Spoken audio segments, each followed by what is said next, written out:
Bien, ahí ya estamos grabando.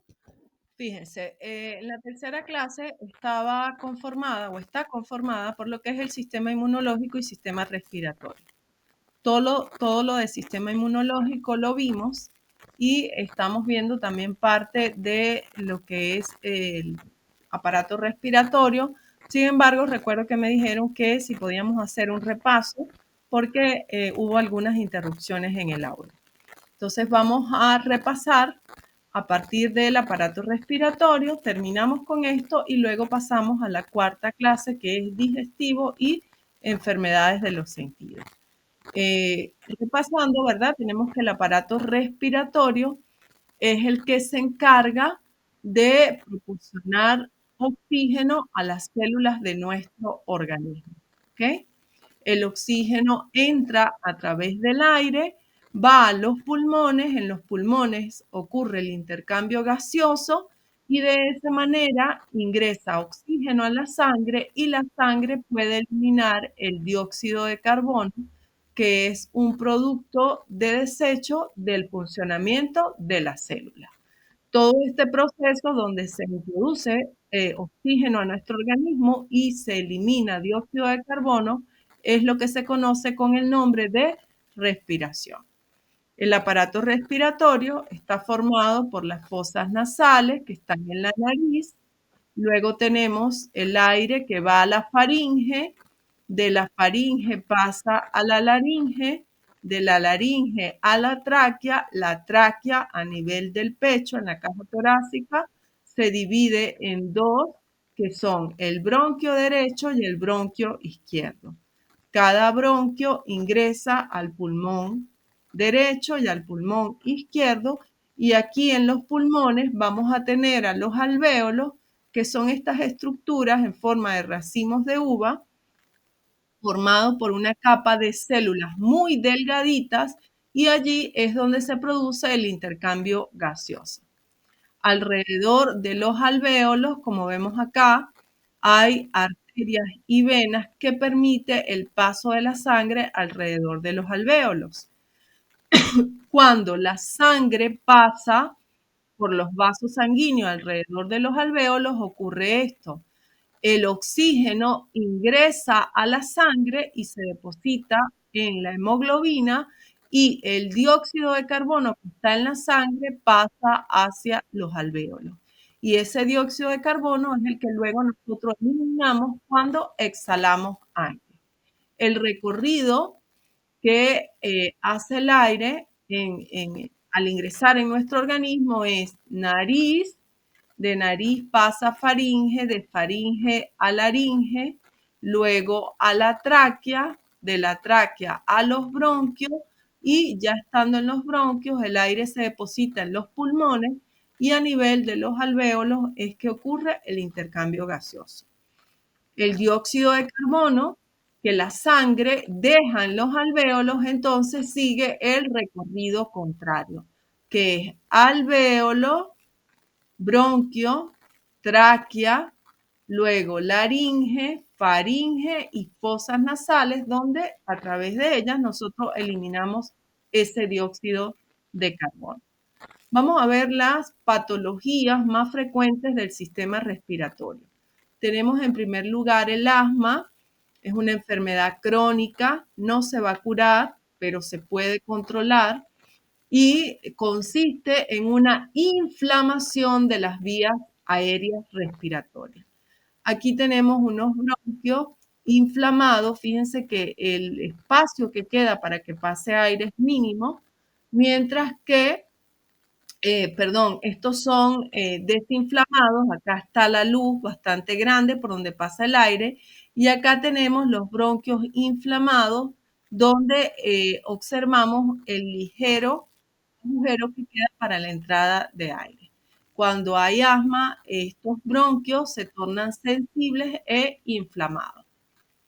Luego tenemos la enfermedad llamada EPOC, que es la enfermedad pulmonar obstructiva crónica, donde hay una inflamación a nivel de los alvéolos, ¿sí? Es una enfermedad donde vamos a tener una inflamación crónica, es decir, persistente de las vías respiratorias. Y esas personas siempre también presentan asociada una bronquitis crónica. ¿Por qué? Porque hay inflamación de los bronquios. Además de inflamación de los bronquios, hay lo que se llama enfisema pulmonar. Ese enfisema pulmonar es destrucción de los alvéolos. Y al destruirse los alvéolos vamos a tener menor capacidad de intercambio gaseoso. Fíjense cómo se observan unos alvéolos sanos, unos alvéolos, perdón, destruidos con enfisema, y acá tenemos unos alvéolos normales que se ven rozagantes como un racimo de uvas y de color rosa, mientras que los alvéolos destruidos se tornan de color oscuro. Luego tenemos otra enfermedad muy frecuente que es la neumonía, donde hay inflamación a nivel de los pulmones.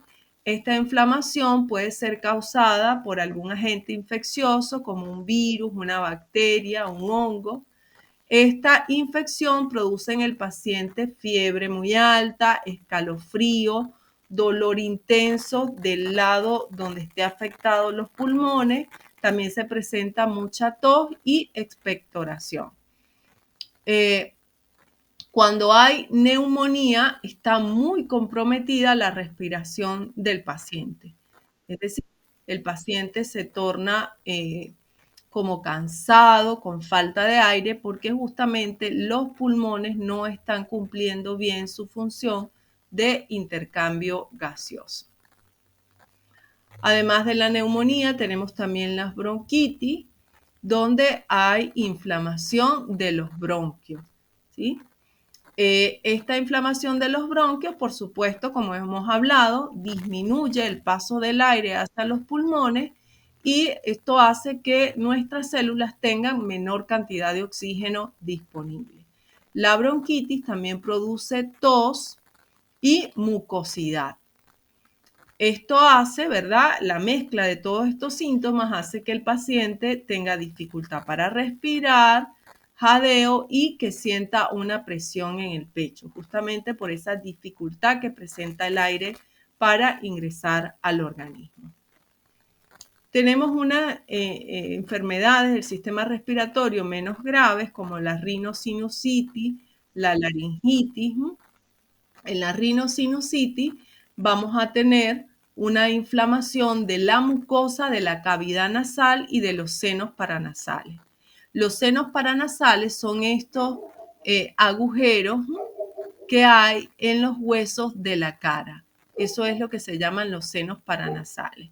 No son agujeros realmente, son como unas profundidades, como unas invaginaciones que tiene el hueso y allí se acumula moco. Cuando ese moco se infecta es que tenemos la rinosinusitis, que produce dolor en todos los huesos de la cara.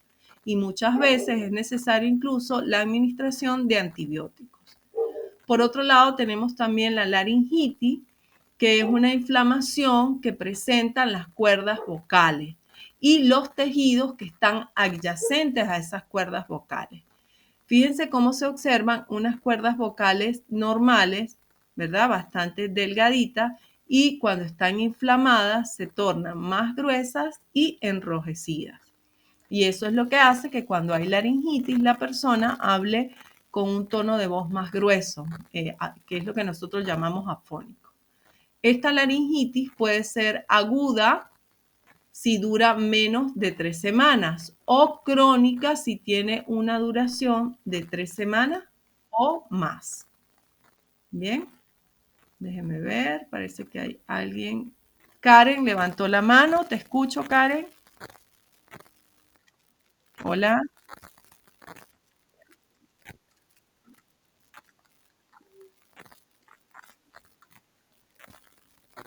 Sí, hay un tratamiento, hay varios, ¿no? Hay unos que se enfocan en prevenir, en que no se acumule mucosidad, que son los antialérgicos. O sea, al inhibir la alergia, porque muchas veces la rinosinusitis puede ser por un proceso alérgico, que hace que la mucosa produzca más moco y que ese moco se acumule. Podemos tener una rinosinusitis infecciosa, que es cuando es generada por algún microorganismo, alguna bacteria, algún hongo, algún virus, que allí pues sí hay que administrar un agente infeccioso. Y tenemos otro tratamiento que consiste en eliminar todo ese moco que está acumulado ahí en los senos paranasales una vez que ya se ha eliminado la causa de ese moco.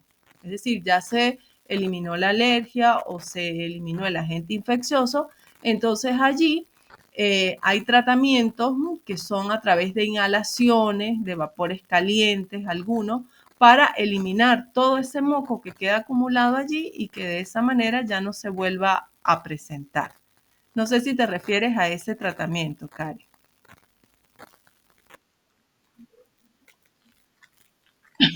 Ajá.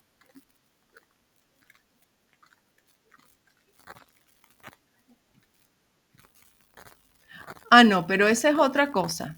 Eso es cuando hay, fíjese, hay personas, pacientes, que de forma natural, por genética, son muy susceptibles a las infecciones.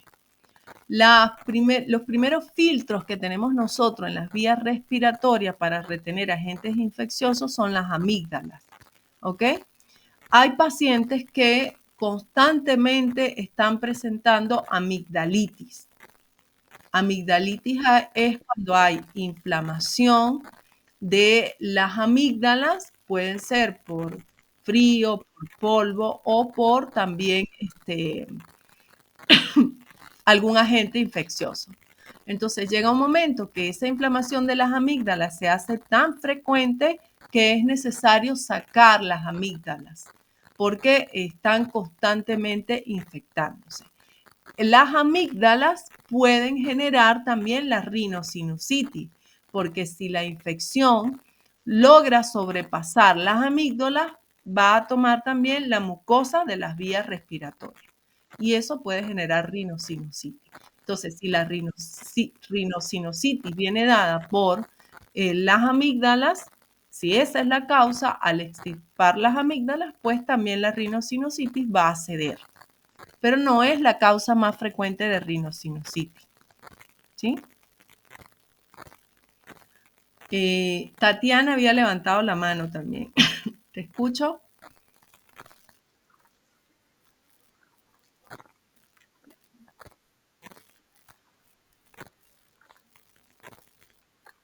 Las amígdalas. Y me imagino que constantemente tenías alguna infección, estabas enferma. Ujú. Sí, eso es lo que ocurre. Karen, en el caso de tu sobrinito, tiene constantes infecciones de las vías respiratorias.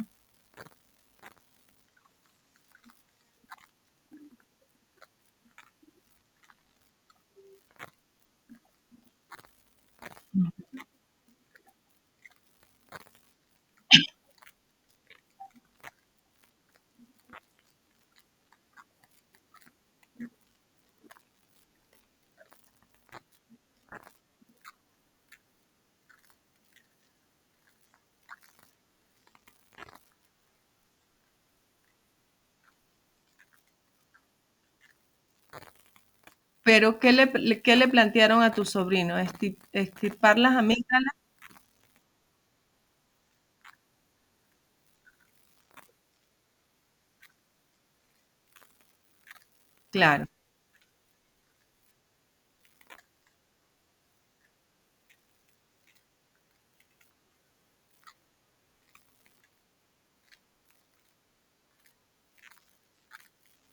Claro, claro, claro, porque el dolor de oído viene porque hay conexión nerviosa, hay nervios que vienen, los nervios craneales, que pasan por la cara y conectan con oído también. Y además la mucosa del oído, la que está en la parte interna del oído, también se comunica con la mucosa de las vías respiratorias, la mucosa nasal.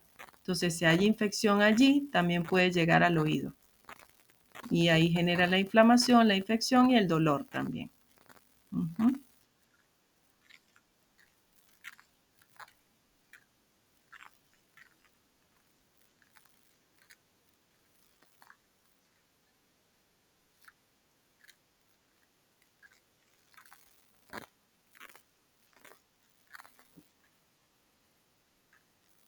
Sí, tienes la mucosa sensible. ¿Mm? Bueno, Cecilia, te escucho.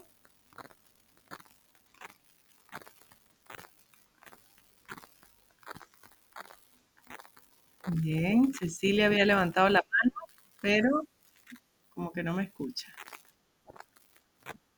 Bien, bueno, si no hay ninguna otra pregunta, vamos a continuar, ¿ok? Vamos entonces a ver ahora a repasar, porque esto ya lo habíamos visto, los fármacos que más se utilizan para tratar las patologías asociadas al sistema respiratorio. Tenemos en primer lugar los broncodilatadores, lo que son los profilácticos y antiinflamatorios, antitusígenos, mucolíticos y descongestionantes nasales. Los broncodilatadores, como el mismo nombre lo indica, son aquellos fármacos que se utilizan para dilatar los bronquios. Dilatar significa que se abran, ¿verdad? Que se abran un poco para que dejen pasar aire. Estos broncodilatadores son los que se utilizan, por ejemplo, en el tratamiento agudo del asma o también cuando hay broncoespasmo. La manera más eficaz de administrar los broncodilatadores es a través del sistema respiratorio, es decir, a través de formas farmacéuticas que se administran por la vía inhalatoria. ¿Y por qué esta es la más eficaz? Porque, bueno, logra actuar directamente sobre los bronquios, el tiempo en que actúa es corto, como va directamente a los bronquios, se pueden administrar dosis más bajas de lo normal y también producen menos efectos secundarios en comparación si estos broncodilatadores se administran por la vía oral. Dentro de los broncodilatadores vamos a tener 4 grupos. En primer lugar, los antagonistas beta-2 adrenérgicos, los anticolinérgicos, las xantinas y los antagonistas de los receptores de leucotrienos.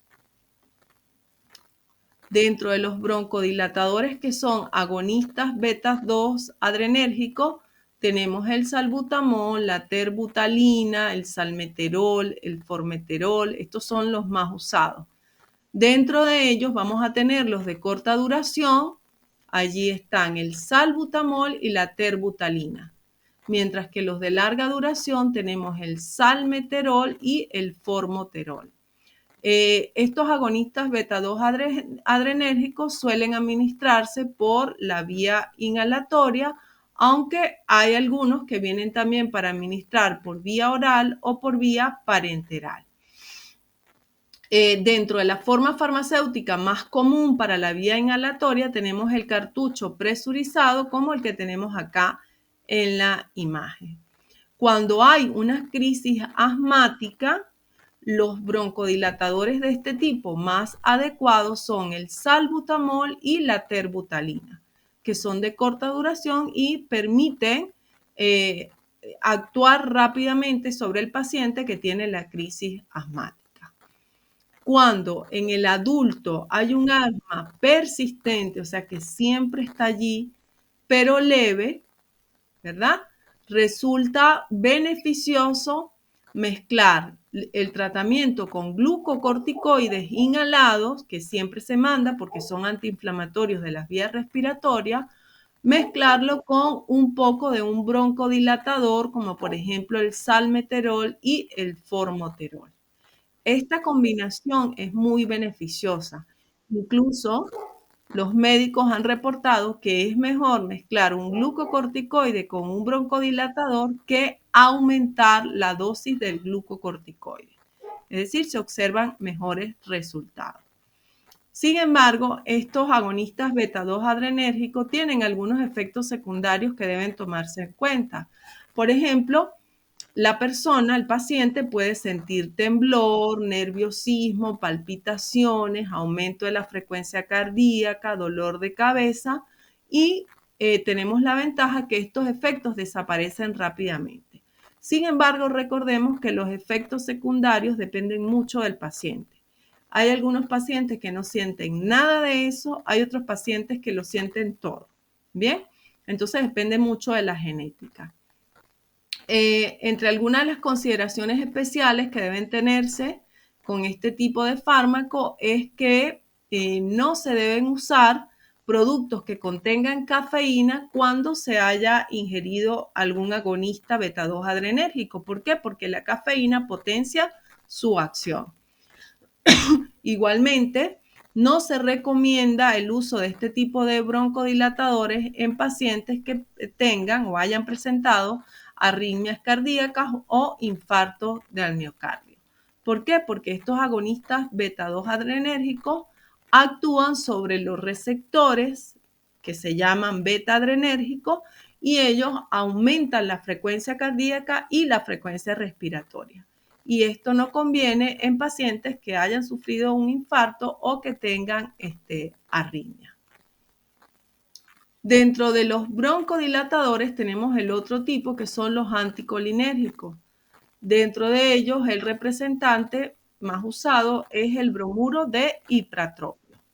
Tiene una vida media muy corta de 6 horas y está contraindicado en pacientes que tengan agrandamiento de la próstata, que es lo que se llama hipertrofia prostática, o glaucoma. Recuerden que glaucoma es el aumento de la presión intraocular.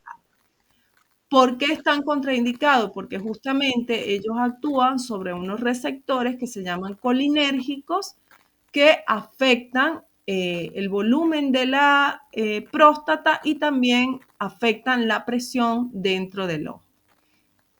Entre los efectos adversos de este tipo de broncodilatadores tenemos la sequedad en la boca que puede producir irritación de la garganta y también deja como un mal sabor en la boca.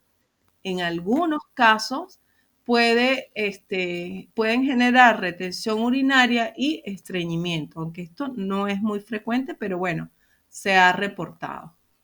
Dentro de los otros tipos de broncodilatadores tenemos los derivados de las santinas. Allí el medicamento representante es la tiofilina. Por el mecanismo de acción que tienen las santinas, nunca debemos utilizar un broncodilatador de este tipo en pacientes que tengan hipertensión arterial o que tengan alguna cardiopatía o insuficiencia hepática. ¿Por qué? Porque ellos actúan aumentando la frecuencia cardíaca y también se metabolizan en el hígado. Entonces, no se recomienda utilizarlo en pacientes con insuficiencia. ¿Cuáles son los efectos adversos? Específicamente, la tiofilina tiene un margen muy estrecho de seguridad. ¿Qué significa cuando nosotros decimos que un medicamento tiene un margen estrecho de seguridad?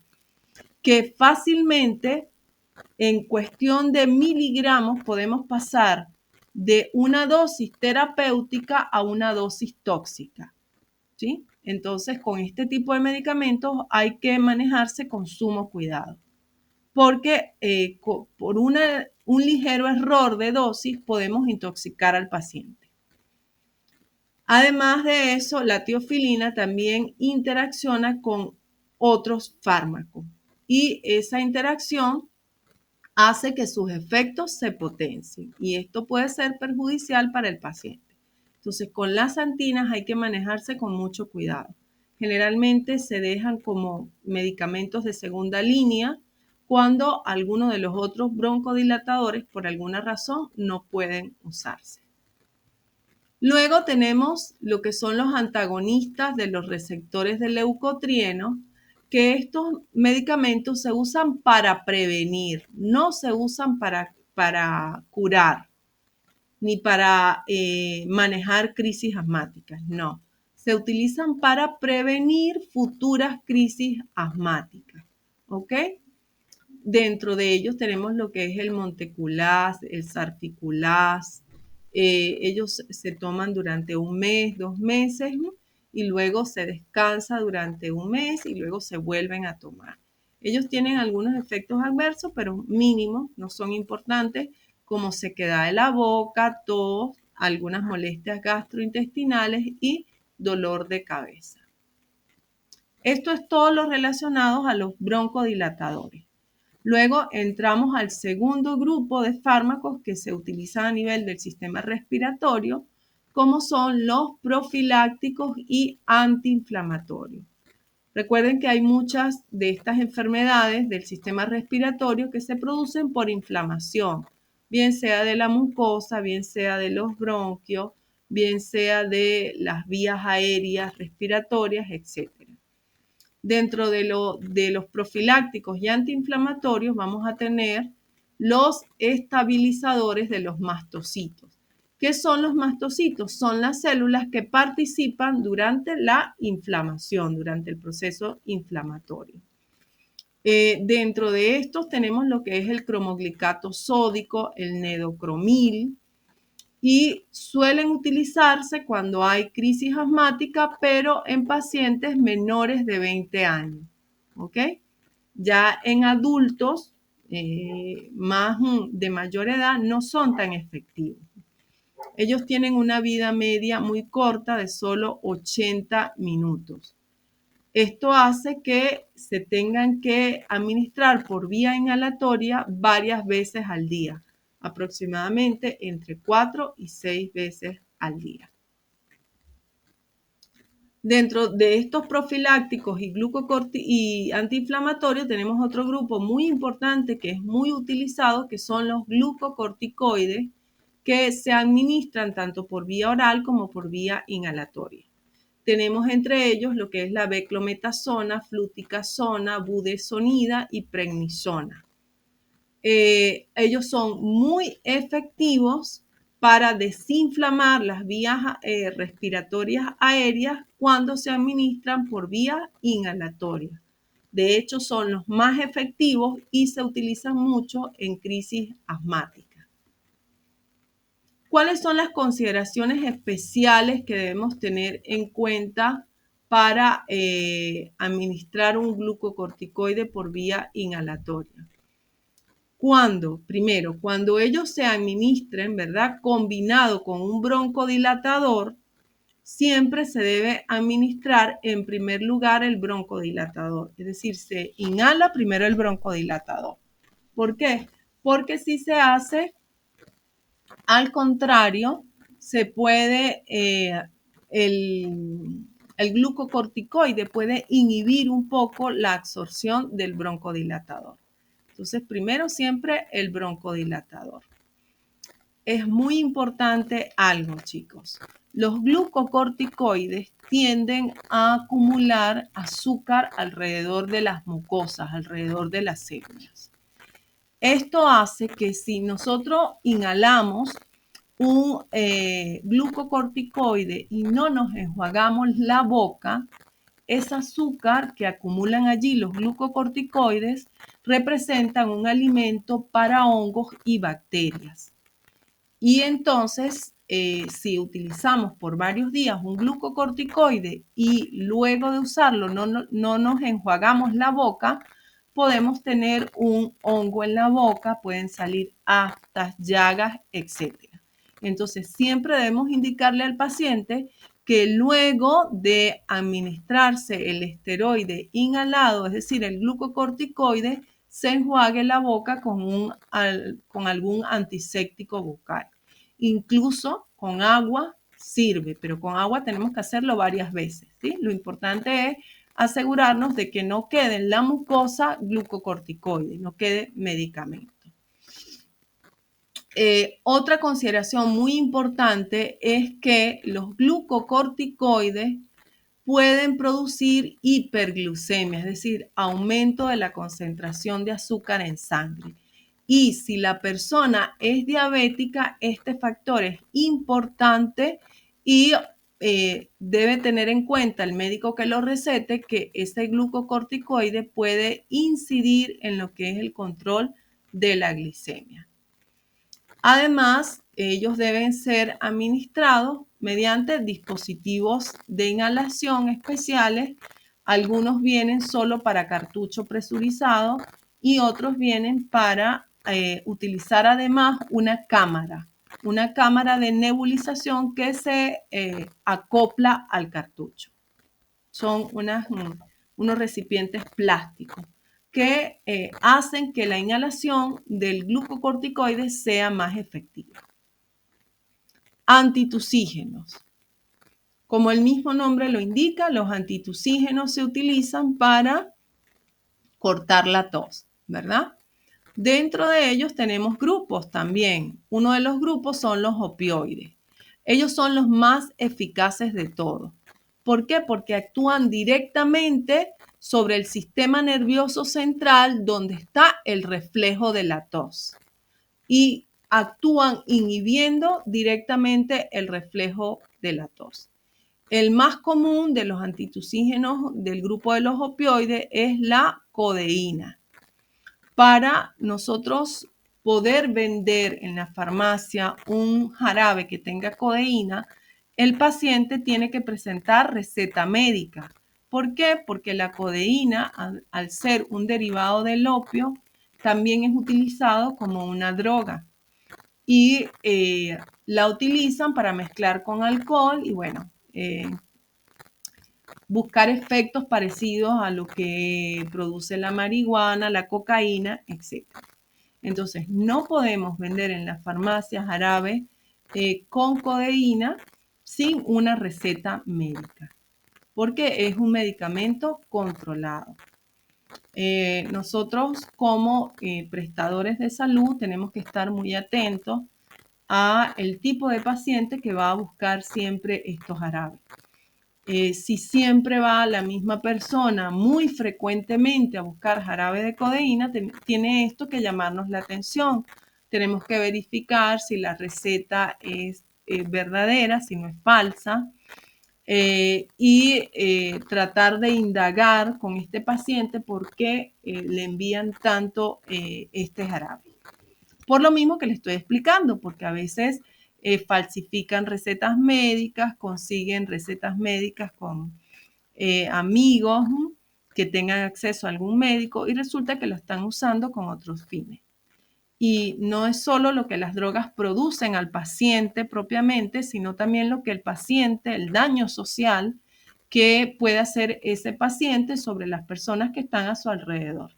Entonces debemos estar muy pendientes de la venta de jarabes con codeína. Fíjense que la codeína, por ser un derivado de los opioides, tiene algunas consideraciones especiales. Por ejemplo, mientras el paciente esté tomando codeína, no se recomienda ni conducir ni realizar actividades que ameriten de mucha atención, de mucha concentración. ¿Por qué? Porque produce somnolencia. ¿Ok? Tenemos otro tipo de antitusígenos que no son opioides, que son de venta libre, como el dextrometorfano, ¿sí? Él también actúa a nivel del sistema nervioso central, pero no inhibe completamente el reflejo de la tos. Por lo tanto, no es tan efectivo como la codeína. En general, como ambos, tanto los opioides como los no opioides, actúan a nivel del sistema nervioso central, no se debe tomar alcohol cuando se consume algún antitusígeno, ya que esto va a potenciar una inhibición a nivel del sistema nervioso central. Y esto no es positivo porque recuerden que el sistema nervioso controla muchas funciones de nuestro cuerpo. Y también debemos hacerle la observación al paciente de que si la tos cambia y ya no es solo tos, sino que se acompaña de moco de color verde o amarillento y además de eso hay dificultad para respirar, que es lo que se llama disnea, entonces ese paciente debe acudir al médico porque muy probablemente pueda tener una infección a nivel del aparato respiratorio. Además, también debe avisar si hay somnolencia excesiva, náuseas, estreñimiento o vómito, porque pudiera indicar que hay un exceso en la dosis del antitusígeno.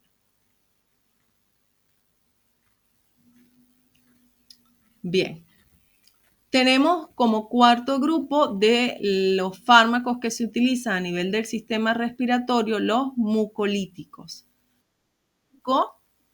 De moco y lítico significa ruptura. Los mucolíticos se utilizan como para romper el moco, para deshacerlo, para hacer que sea más fluido y que se pueda eliminar. Entonces, los mucolíticos se van a utilizar para facilitar la liberación de secreciones bronquiales. ¿Esto cómo se logra? Se logra haciendo que el moco sea menos viscoso, sea más líquido. Eso va a aumentar su fluidez y va a hacer que más fácilmente cuando el paciente tosa pueda expulsar esas secreciones. Dentro de los mucolíticos más utilizados tenemos el ambroxol, la acetilcisteína, la carbocisteína, la bromexina. Fíjense que ya con ellos, con los mucolíticos, no hay restricción de venta con receta médica porque no tienen sustancias que puedan generar adicción. Y por último, relacionado a los fármacos a nivel del sistema respiratorio, vamos a tener los descongestionantes nasales. ¿Sí? Estos descongestionantes nasales se utilizan para reducir la eliminación de secreciones a través de la nariz. Dentro de los más usados tenemos la fenilefrina, la celastina, la cilometazolina, y ellos actúan generando vasoconstricción de la mucosa nasal. Cuando los vasos, ¿verdad?, que están en la mucosa nasal cierran, entonces no hay por donde salgan las secreciones nasales. ¿Cuáles son los efectos adversos de estos descongestionantes que se utilizan en gota? Sensación de quemazón, dolor, estornudo y sequedad en la mucosa nasal. ¿Por qué? Porque al hacer que los vasos cierren, también se está privando a la mucosa de las sustancias naturales que la hidratan. Entonces esto va a producir resequedad y esa resequedad produce dolor y produce incluso como una piquiña, ¿ok? Hay que tener mucho cuidado con los pacientes que son adictos a utilizar los descongestionantes nasales. ¿Por qué? Porque, como dijimos, ellos actúan produciendo vasoconstricción de la mucosa. Y resulta que ese uso continuo de los descongestionantes que hacen que continuamente la mucosa esté contraída puede generar lo que se llama congestión de rebote, que es como una tela, imagínense una tela que ustedes la tienen así arrugadita, mucho tiempo, contraída. Y cuando la sueltan, ella no tiene la capacidad de volver a tener su forma normal. Eso puede ocurrir con la mucosa nasal. De tanto usar descongestionantes nasales que hace que haya vasoconstricción a nivel de la mucosa, cuando se dejan de usar, puede ser que la mucosa no tenga la capacidad de volver a su posición original, a su estado original, y entonces los vasos queden súper dilatados.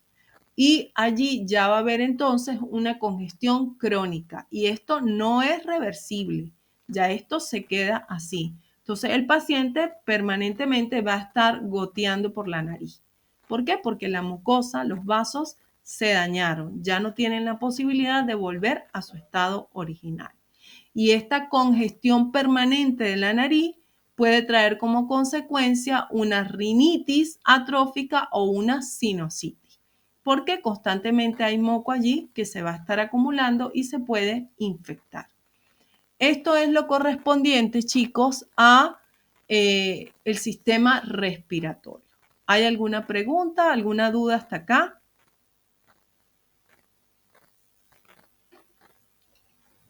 ¿No? Bien, vamos a continuar entonces con lo que es sistema digestivo. Ajá, Karen levantó la mano, te escucho.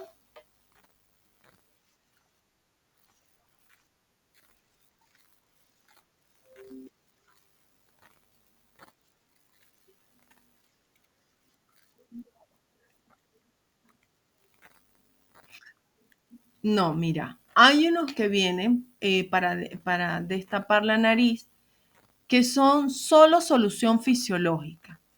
La solución fisiológica es una mezcla de agua con cloruro de sodio, que se le coloca a los bebés y también lo utilizan algunos adultos, que es simplemente cuando la nariz está tapada, pero no es que está la nariz constantemente goteando, no, sino que al contrario está tapada, se administran estas soluciones, que es solución fisiológica, que es lo que tú dices que expulsa líquido hacia arriba.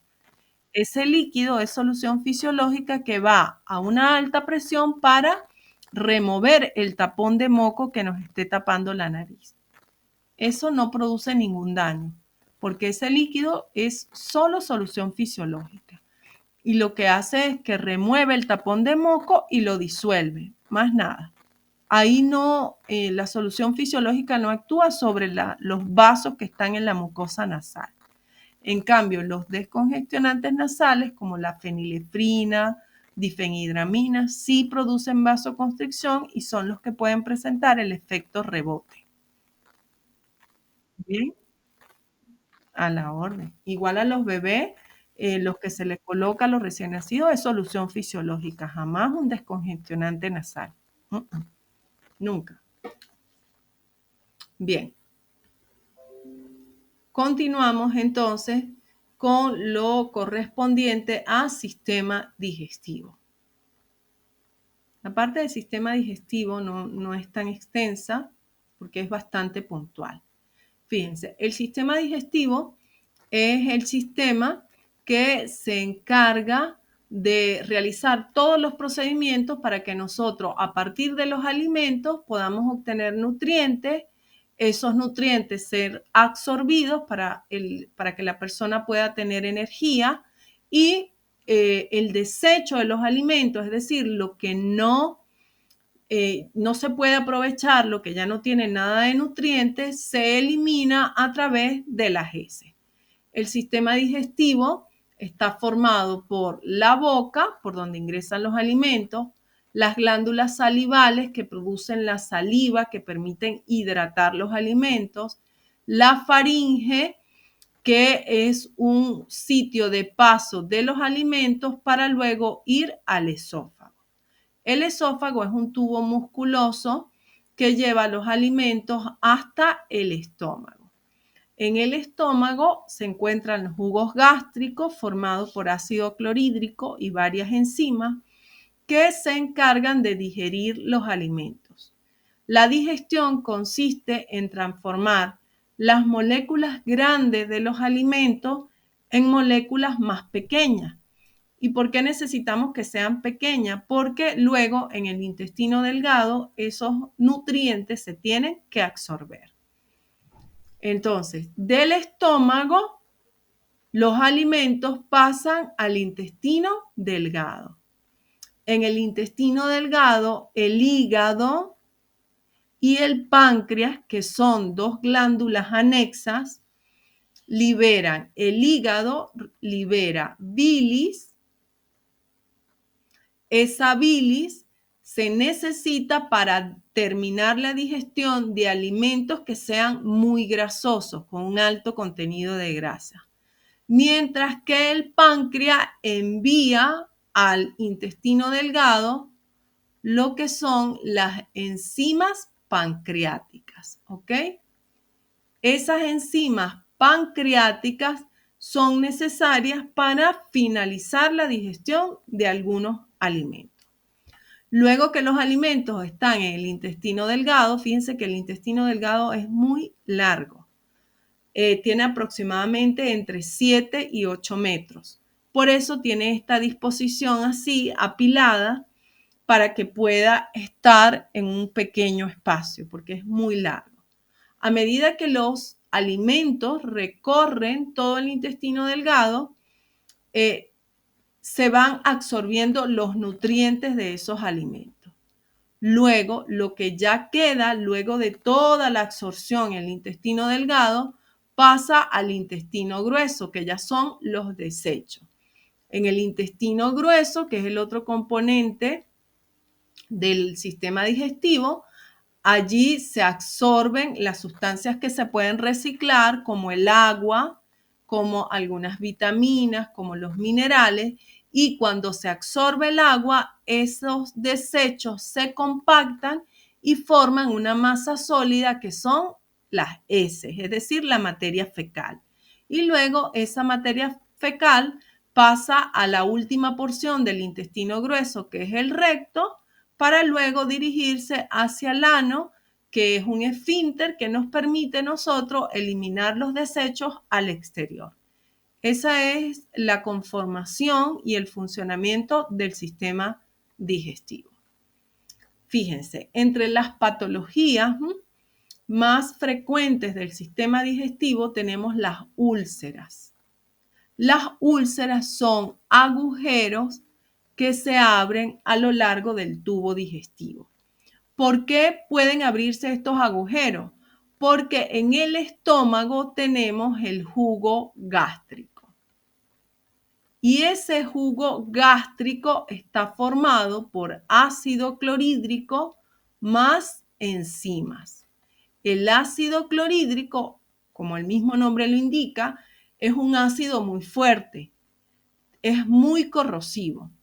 Entonces, sucede que el estómago en su parte interna tiene un recubrimiento de moco, ¿sí? Como el moco que nosotros conocemos. ¿Y para qué es ese moco? Para proteger los tejidos del estómago de la acción nociva del ácido clorhídrico, es decir, para que el ácido clorhídrico no dañe los tejidos del estómago. Resulta que cuando las personas, bien sea por causa genética o porque consumen mucho alcohol o consumen muchos alimentos ricos en grasa, con condimentos muy fuertes, por ejemplo, esto hace que se eleve la concentración de ácido clorhídrico en el estómago. Y esa alta concentración de ácido clorhídrico en el estómago logra vencer la capa de moco, es decir, logra disolverla. Y cuando la disuelve, entonces él puede penetrar al tejido del estómago y lo daña. Es como cuando en una tela nos cae lavandina, cloro o cae ácido de batería, que la tela se rompe. Bueno, lo mismo sucede con los tejidos del estómago cuando entra en contacto directo con el ácido clorhídrico. Ese agujero, ¿verdad? Esa ruptura es lo que se llama úlcera. Cuando la úlcera, el agujero, ocurre a nivel del estómago, se llama úlcera gástrica. Y cuando ocurre a nivel del duodeno, que es la primera porción del intestino delgado, entonces se llama úlcera duodenal. Acá está otra imagen que les permite entender mejor lo que es una úlcera. Fíjense, una úlcera es como un agujero que se abre o en el estómago o en el intestino delgado. ¿Por qué? Porque la capa de moco no soportó tanta concentración de ácido, entonces ese ácido penetra, daña la mucosa, daña la submucosa hasta llegar al músculo del tejido gástrico. Aquí tenemos una imagen real de cómo se observa una úlcera gástrica. La manera de observar las úlceras es a través de un examen que se llama endoscopia, donde le introducen al paciente una cámara muy pequeñita a través de la boca y esa cámara la van dirigiendo hacia esófago, estómago y allí pueden observar entonces cómo se encuentra el tejido. Esto es una fotografía de una úlcera gástrica real, es decir, a nivel del estómago. Fíjense la diferencia entre el tejido sano y el tejido dañado. Aquí tenemos cómo se observa una úlcera duodenal. Fíjense que una úlcera duodenal ya es una úlcera a nivel del intestino delgado. Aquí vemos también la diferencia entre todo este tejido, fíjense que es el tejido dañado, y el tejido sano, que es el que está de color rosa alrededor. Esa es una de las patologías más frecuentes a nivel del sistema digestivo. Además tenemos también lo que es el vómito, las diarreas y los estreñimientos. ¿Cuáles son los fármacos más utilizados en patologías del sistema digestivo? Tenemos los antiácidos y antiulcerosos. ¿Cuáles son los antiácidos? Los antiácidos son los que inhiben la producción de ácido clorhídrico en el estómago. ¿Ok? Y los antiulcerosos son los que ayudan, contribuyen a que haya una reconstitución del tejido gástrico para que la úlcera no se haga más profunda. Tenemos los antieméticos, que son los que se utilizan para eliminar el vómito o para evitar el vómito. Tenemos los laxantes, que se utilizan cuando hay estreñimiento. Es decir, cuando la persona no puede ir al baño a defecar. Y los antidiarreicos, que se utilizan en caso contrario, cuando el paciente tiene diarrea. Dentro de los antiácidos y antiulcerosos, tenemos estos 5 grupos de medicamentos donde tenemos los inhibidores de la bomba de protones, los antagonistas de los receptores H2, los antiácidos, los agentes que refuerzan la mucosa como el sucralfato y también se usan algunos antibióticos. ¿Por qué? Porque hay una bacteria que se llama Helicobacter pylori que se aloja a nivel del tejido gástrico y que también puede producir una úlcera gástrica. Dentro de estos fármacos no vamos a profundizar mucho porque es una rama de la farmacología bastante amplia. Vamos a enfocarnos en lo general que ustedes necesitan manejar. Fíjense, en el caso de los inhibidores de la bomba de protones, tenemos como representante el omeprazol. La bomba de protones es un mecanismo que está a nivel del estómago para introducir hidrógeno y que ese hidrógeno se utilice para la síntesis de ácido clorhídrico. Entonces, el omeprazol se utiliza para disminuir la síntesis de ácido clorhídrico en el estómago. Por lo tanto, es un antiácido. Tenemos los antagonistas de los receptores H2 como la ranitidina, que también logra disminuir la concentración de ácido clorhídrico en el estómago con un mecanismo diferente al omeprazol, pero a la final hacen lo mismo. Tenemos los antiácidos como el hidróxido de aluminio. Fíjense, cuando se produce mucho ácido clorhídrico en el estómago, el paciente entra en una situación de acidez. Tiene mucho ácido. La única sustancia que puede neutralizar los ácidos son las bases, los hidróxidos. Entonces, uno de los medicamentos que se utilizan son antiácidos formados por hidróxido, como hidróxido de aluminio, como hidróxido de magnesio. Ellos se ingieren por vía oral y cuando el hidróxido cae en el estómago, reacciona con el ácido clorhídrico y lo neutraliza. Y todos los síntomas de la acidez bajan, disminuyen. Tenemos otros agentes como el sucralfato que actúan reforzando la mucosa. Entonces, este sucralfato va a actuar como un antiulceroso. ¿Por qué? Porque al reforzar la mucosa contribuye a que las úlceras no avancen más. Y por último, como les mencioné, tenemos los antibióticos que se utilizan cuando tenemos úlceras formadas por una bacteria que se llama Helicobacter pylori. Tenemos como segundo grupo de fármacos utilizados en el sistema digestivo los antieméticos, los que se utilizan para frenar el vómito, para que no ocurra el vómito. Dentro de estos fármacos tenemos 4 que son muy representativos, como son la domperidona, la metoclopramida, el ondansetron y la mezcla de doxilamina con piridoxina. Hay algunos que se utilizan específicamente para mujeres embarazadas, como es la mezcla de doxilamina más piridoxina. Es exclusivo para tratar las náuseas y los vómitos durante el embarazo. ¿Ok? Tenemos otros como por ejemplo el ondansetron, que se utiliza para tratar las náuseas y los vómitos generados por los tratamientos con quimioterapia y radioterapia. Y también para vómitos y náuseas producto de un postoperatorio.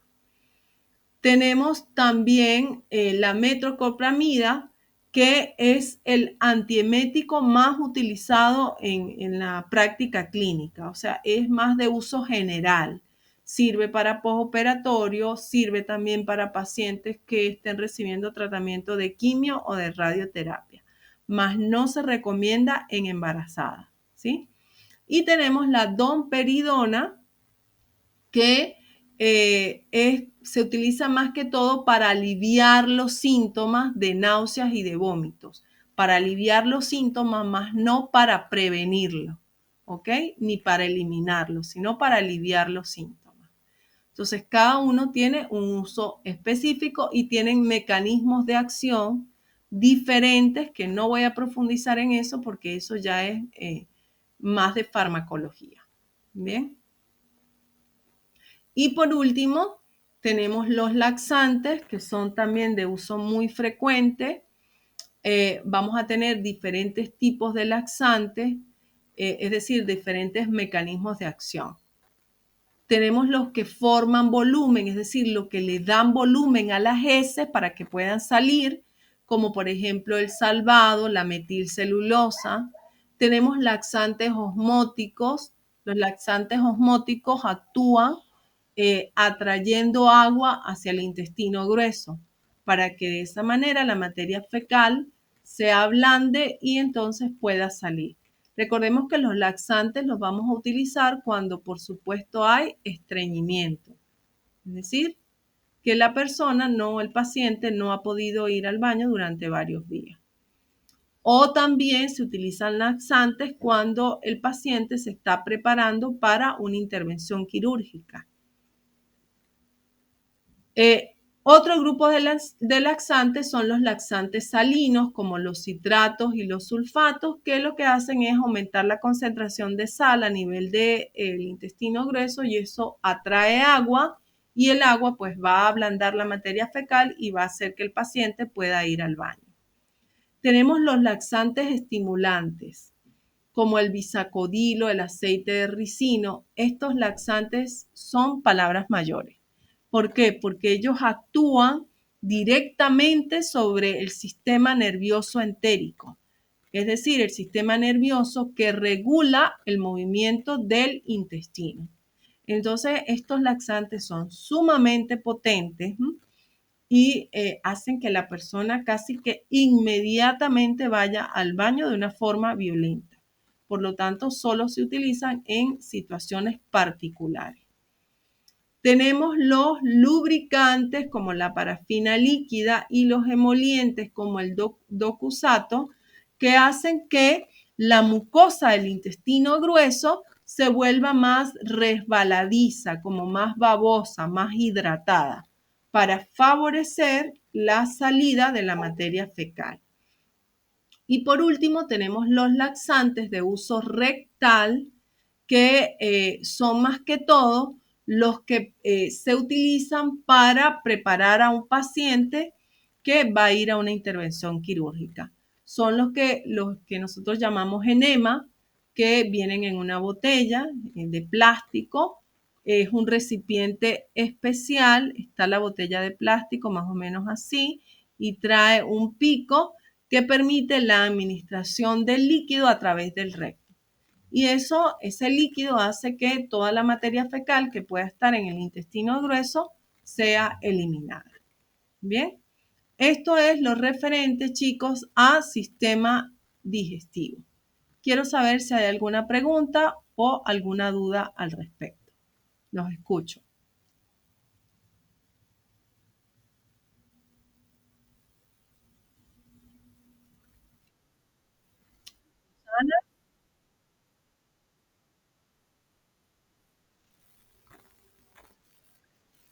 Sí, te escucho, Susana.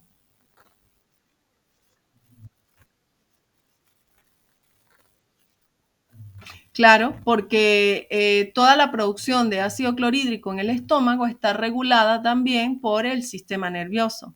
Entonces, si hay alteración del sistema nervioso, esto puede generar un desequilibrio en la producción de ácido clorhídrico. Y si hay mucho ácido clorhídrico, te va a generar úlcera. Ujú. ¿El qué? El cigarrillo no tanto, el alcohol. El cigarrillo afecta a nivel del sistema respiratorio, pero el alcohol sí.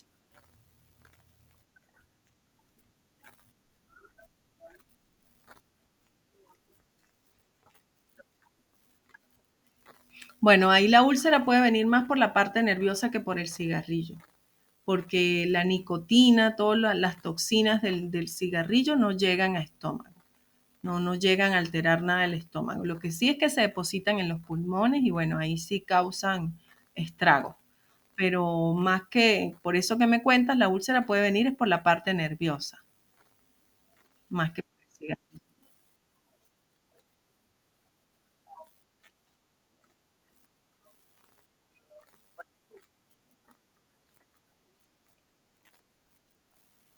Porque la leche tiene sustancias básicas y las bases neutralizan a los ácidos. ¿Sí? Puede calmar un poco mientras la acidez sea momentánea, pero si ya es una acidez crónica persistente porque hay mucho, por ejemplo, con las personas que consumen muchas grasas, ya ahí hay que tomar un antiácido y regular la alimentación. Sí calma, pero en momentos particulares, no siempre.